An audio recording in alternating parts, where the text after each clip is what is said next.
Hey guys, welcome to part 2 of our chemistry lecture on solutions. And so let's move on.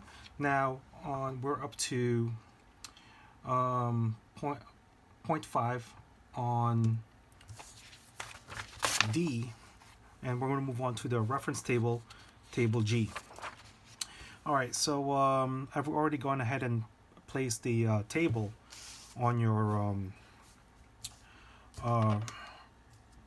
lecture sheet. And so let's take a look at how to read this particular table. Now, as I said before, temperature and solubility are related, and again, it depends on whether or not it's a gas or a liquid. So let's take a look at some of the lines that go upwards. You can see that these are direct relationships, and as you know, direct relationships means that it's got to be must be some sort of a liquid or a solid. For example, let's take a look at potassium nitrate. You see the upward trend there. That means that as temperature increases, solubility increases this way. Now let's take a look at ones that have an inverse relationship. Let's take a look at the downward curves this way. Now you can see here, these are most likely gases. Hydrochloric acid, you can see here, or hydrogen chloride, HCl. You can see that you have a downward curve that goes this way, which means that as temperature increases, solubility decreases. How do we use this chart? Well, let's take a look at our temperature. Our temperature is in Celsius. Solubility is in grams of solute for every 100 grams of water. These are all aqueous solutions, so we're talking about water over here. Remember, it's grams of solute for every 100 grams of water. I'm going to stress that out to make sure that you remember, because you'll see later that depending on the region's questions, they would say 200 or 50, or we could just do a little bit simple math. All right, so how do we use this chart? So say, for example, you have a temperature of 50 degrees Celsius. What is the solubility of potassium nitrate, which is right here? Well, to read that chart, you go to 50 degrees, you go up, and you get to this line right here, where 50 degrees meet the line, and you go that way, and you see that most likely it's going to be roughly about 85 degrees. All right, so 85 grams of potassium nitrate for every 100 grams of water. Now let's take a look at hydrochloric acid, or HCl. 50 degrees, go up, you go right there, you're going to see that that's roughly about 58 or 59 grams of HCl for every 100 grams of H2O. It's a very easy chart to read. So far, so good. Correct? All right. Now, sometimes a question will be said, well, how many grams of potassium nitrate will fall out of solution? Or what do we call this? Precipitate. Precipitate means when you have a solution when dissolved particles actually fall out of solution to form a solid, insoluble solid in the bottom. That's what we call a precipitate. So if they ask you, well, how many grams of potassium nitrate will precipitate when it's cooled to 40 degrees? So let's take a look. At 50 degrees is at 85. At 40 degrees, it's at 65, which means that at 40 degrees, the maximum solubility of potassium nitrate in water is 65 grams of solute. So, but at 50, it's 85 grams, which means that if you were to cool the solution to 40 degrees, this much right here will fall out of solution, from 85 to 65, and so you can see here about 20 grams of, the answer will be 20 grams of potassium nitrate will fall out of solution. Okay. All right. So far so good. Let's do a couple of more just in case we didn't get the idea. Let's take a look at let's say 70 degrees. What is the solubility of sodium chloride? Well, when you go 70 degrees, you go up. There it is. Sodium chloride is right there, and solubility is looking at 39. Um, what about sodium nitrate? There it is at 20 degrees. You go up, there it is. It's roughly about at 89. But what happens when we heat up sodium nitrate to 50 degrees? So we go up there, it goes up. Note that sodium nitrate's solubility increases to about 115 or 116. Okay, so far so good. That's table G. All right, let's move on to number 6. How do you know when a substance will dissolve in water? What types of substances can dissolve in water? Now there's two major kinds of substances that will dissolve in water. The first one is your ionic compounds.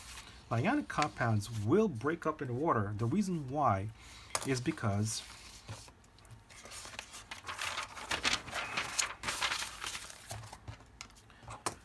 water is a polar molecule. And so water will have, what do you mean by polar molecule? As you know, you have an oxygen and 2 hydrogens, H2O, where the pull of electrons goes towards oxygen. So this side will be negative, and this side will be positive.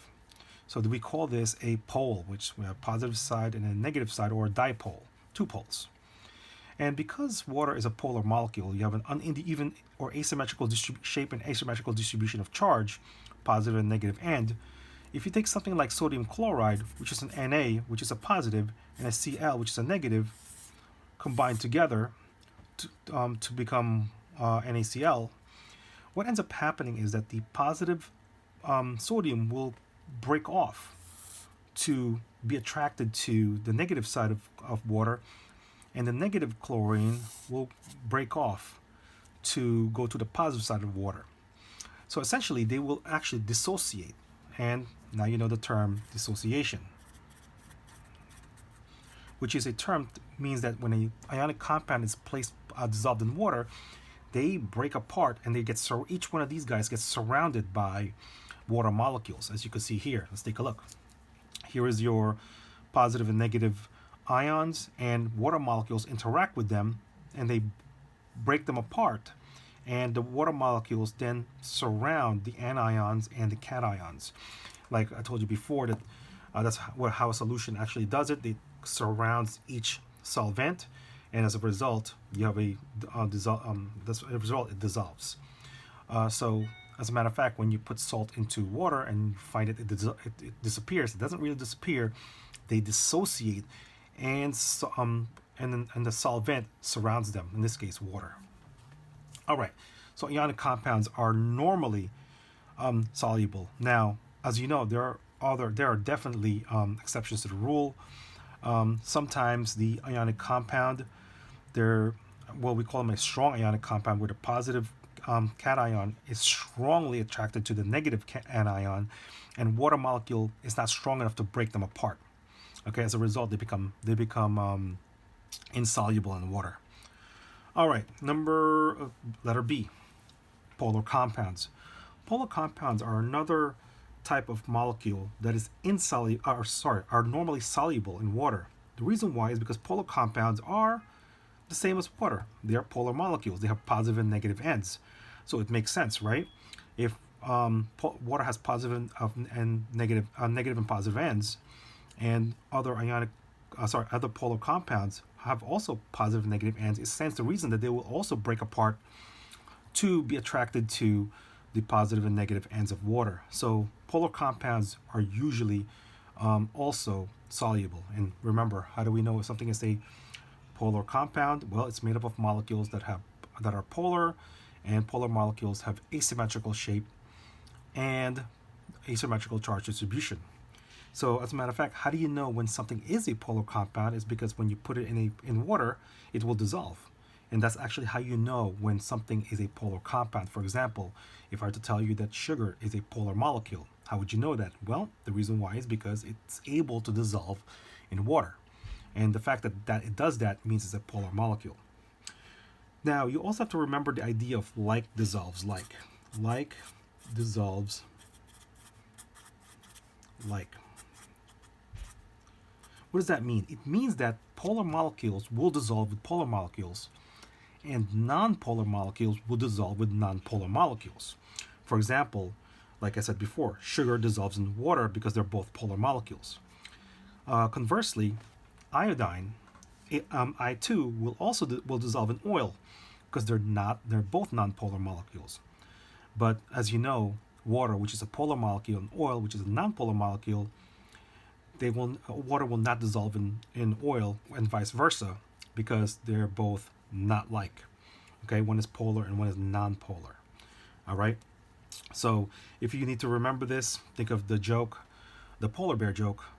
So a polar bear who hasn't seen a grizzly bear in a long time, they visit each other, and so the polar bear is walking along by the stream where the polar bear lives, and they're chatting and trying to catch up. Haven't seen each other for years, up until the polar bear trips and tumbles into the stream, and immediately starts to freak out. And the grizzly bear goes, "What's going on?" And the polar bear starts freaking out. He starts going, help me, I'm dissolving." And the grizzly bear goes, "Don't be silly, bears aren't soluble." And the polar bear goes, "That's easy for you to say, you're not soluble." All right, tough crowd. Well, anyway, which brings us to our last part, the reference table, table F. This is a aqueous guideline. How do you know when something will dissolve in water or something will not? Well, you have a chart, a column here that you have soluble compounds and insoluble compounds, and here are the exceptions. How do we use this chart? Very simple. Any group 1 ions will dissolve, no exceptions. Halides, group 17, will dissolve, but when unless they're combined with Ag, Pb, or Hg. For example, sodium chloride will dissolve, but lead chloride will not. All right, let's move on to the next part. These are insoluble compounds, which they're normally insoluble unless they're combined with these guys. For example, carbonates are not soluble, but if it's combined with a group 1 like sodium, well, sodium carbonate is soluble, then carbonate becomes soluble. All right, and the same with all of these guys. Now, all right, guys, everybody, make sure that at the very end you have pretty much this lecture in Word form. Also, remember that what is due, you have to answer the questions in here. If you don't remember, there's the reading, and you can also replay this video back, and you can see here is questions 1 to 23. All right, good luck, everybody, and we're gonna try to have a Zoom session coming up to actually discuss the answers for this. And but for now, stay tuned. Thank you, everybody.